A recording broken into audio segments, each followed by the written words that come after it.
Hello, everybody. Welcome to something very different. Today, we're going to be ranking every arc of One Piece. The Egghead Island arc just finished up, and so I thought it'd be a good time to make this video.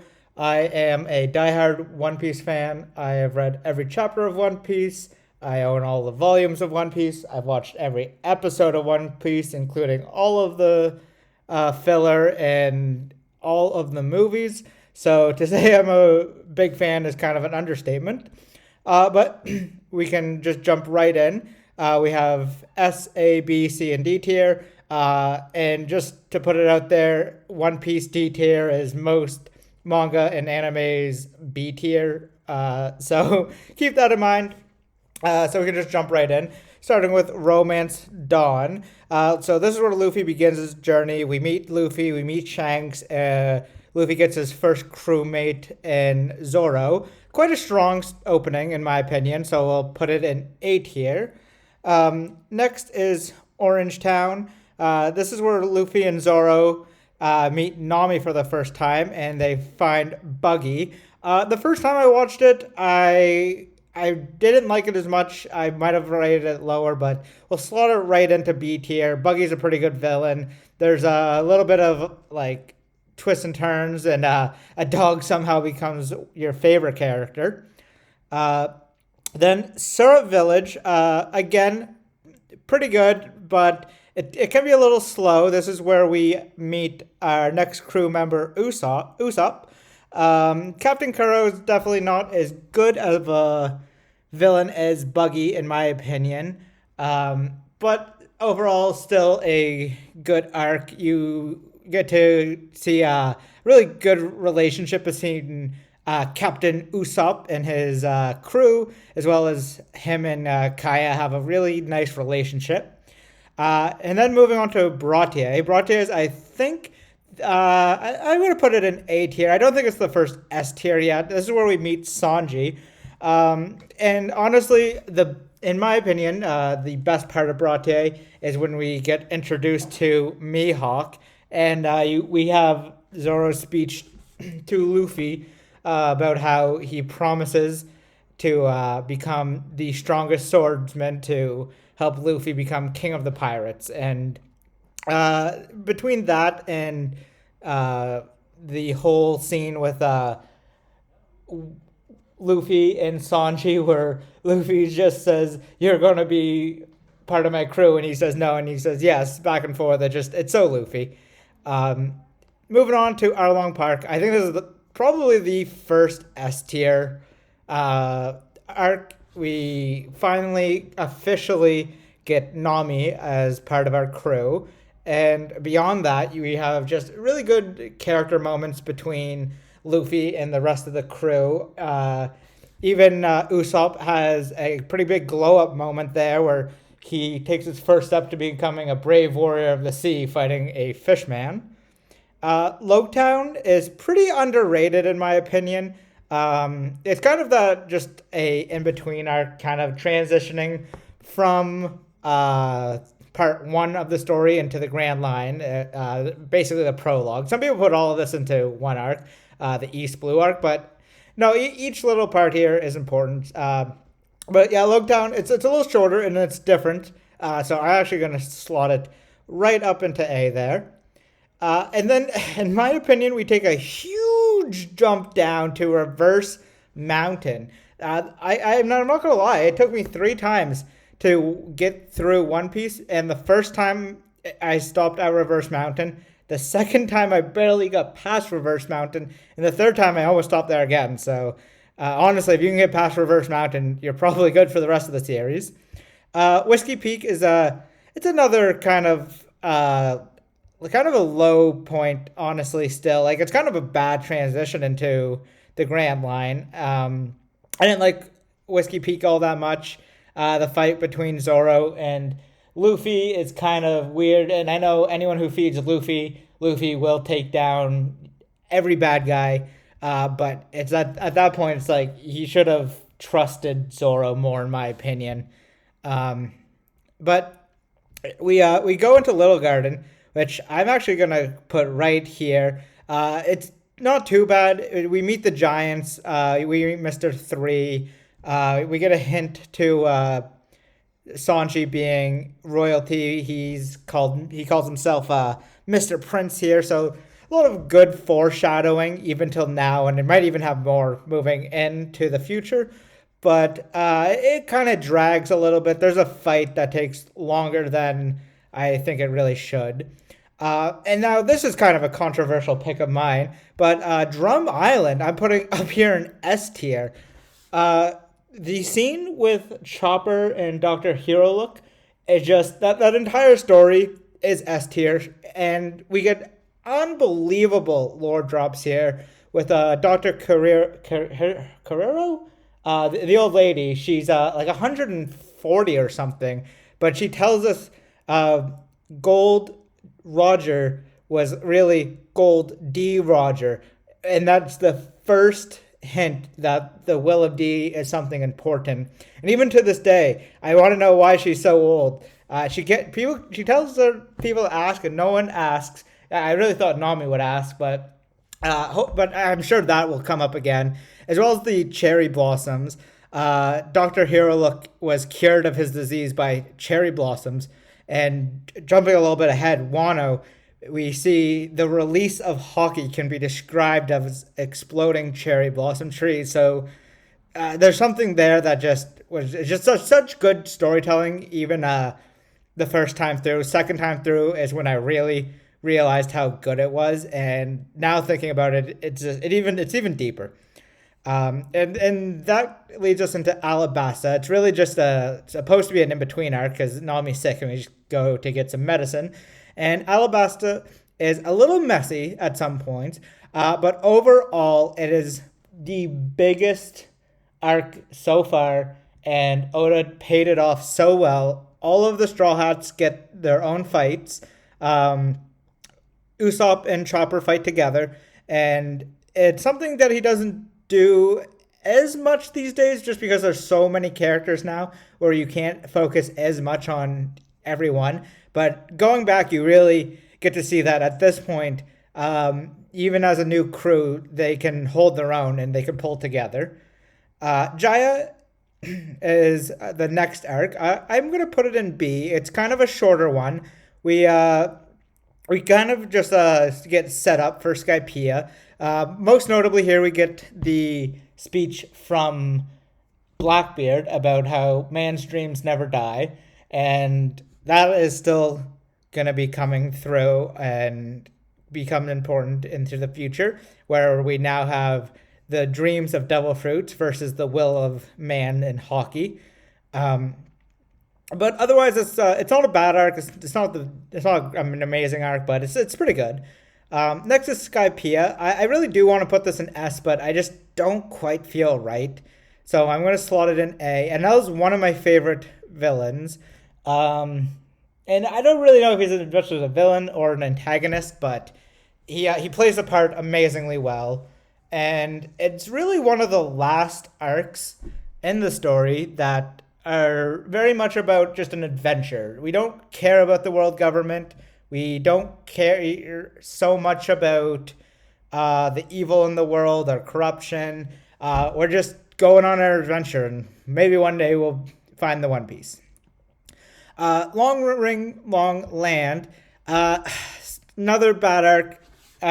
This is another point where you might actually drop the series, honestly. But if you can get past it, everything else is so much better. I don't really have too much to say about it. It's like canon filler.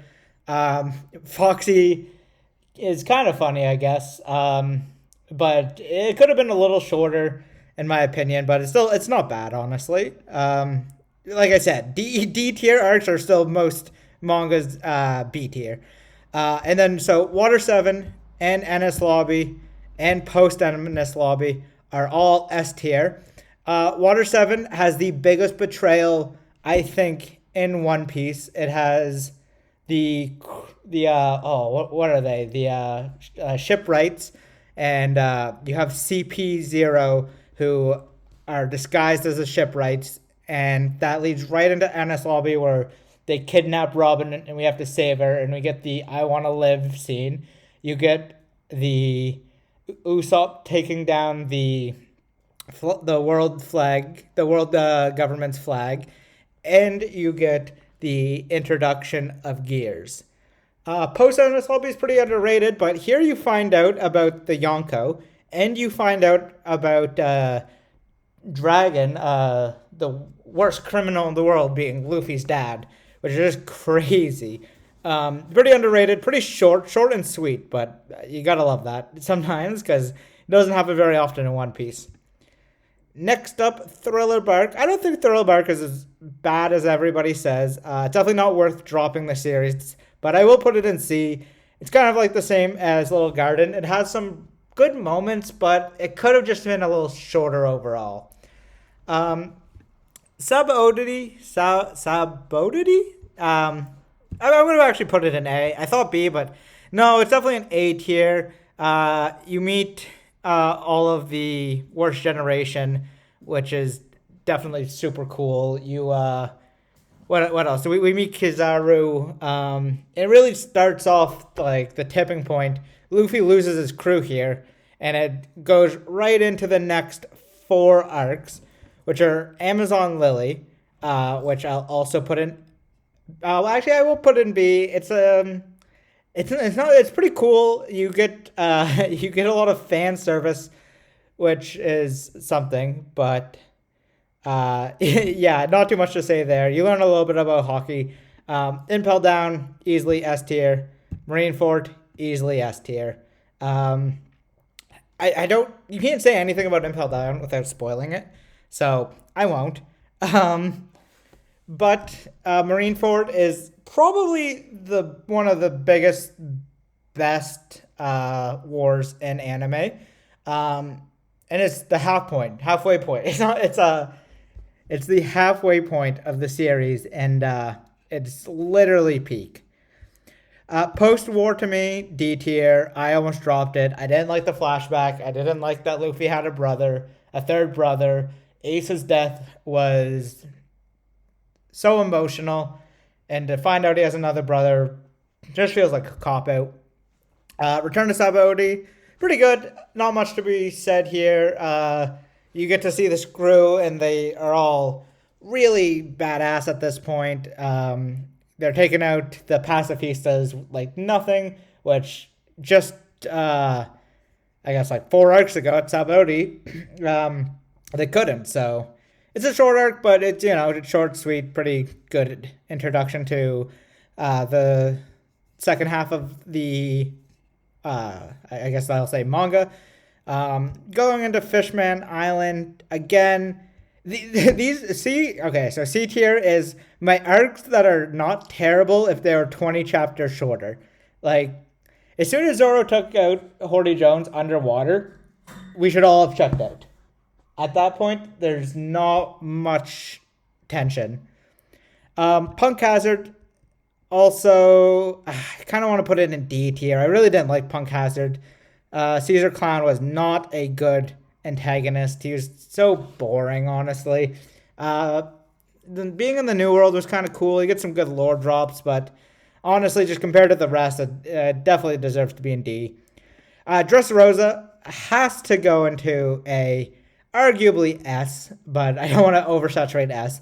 Doflamingo is probably still the best villain in One Piece. Probably one of the best villains in manga, in fiction. He is so cold, so deranged, and I really hope he makes a comeback. Zoe's actually a really good length. Zoe's the length a lot of these other arcs should have been. Jack's not a great villain. You do get a lot of lore drops, so I'm going to put it right in B, just because not much happens, but it doesn't take up much room either. It's good. It's a nice transition into what I think is a great arc, Whole Cake Island. I actually cried between Puddin and Sanji. It was so emotional. And just even the line getting there where Zoro says, fine, leave him.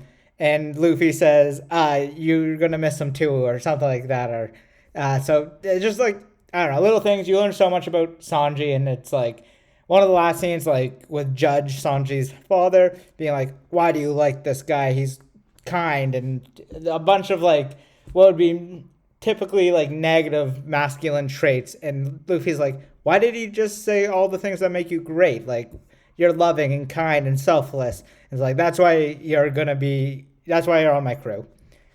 Reverie, again, short, sweet, kind of broken up into two parts. Honestly, you get the other half of the Reverie in Egghead Island, and so I'm gonna put it in B. But with the context of what happens in Egghead Island, it would probably be an A tier. Again, short, sweet, really interesting. Wano is similar to Alabasta in how big and messy it is, but I found there's just too many plot points that Oda wasn't able to like basically tie together towards the end of it, and so that's why it goes in A, where something like Alabasta would go an S. Wano easily could have been S. Like it could have been better than the rest, but kind of fumbled the ball a little bit. The big punch at the end to beat Kaido is kind of boring too. Like he went Gear 5 just to punch him. So hopefully we get something more creative in the future. I'm tired of big punches. And then finally here, I'll just end it off with Egghead Island. You basically get the second half of Reverie. You get some of the saddest flashbacks in the entire series, some of the best character writing in the whole series, and some of the best fights in the whole series. Luffy versus Saint Saturn and Kizaru goes so hard when he grabs their faces and says, "You thought I'd let you leave?" That is why he's a Yonko now. That is why when he went to the hardest island and Shanks beat out Kid and Blackbeard beat out blanking Law, excuse me. Luffy would have been able to crush, maybe not Shanks, probably Shanks, honestly. Luffy had an impressive showing. If especially we got Hockey Bloom. Anyways, definitely S tier between the cutaways to, like I said, like the second half of the Reverie. You go to see Law and you see Kid and everything on Hachinosu between Aokiji and Garp. It has to be one of the hardest arcs in all of anime and definitely in One Piece. So this is like a 20-minute video. I went way longer than I thought I would, but yeah, they're pretty happy with this rating. Don't take too much thought about left to right. They're all similar, A, B, C, D, and so yeah, I hope you guys enjoyed. Peace.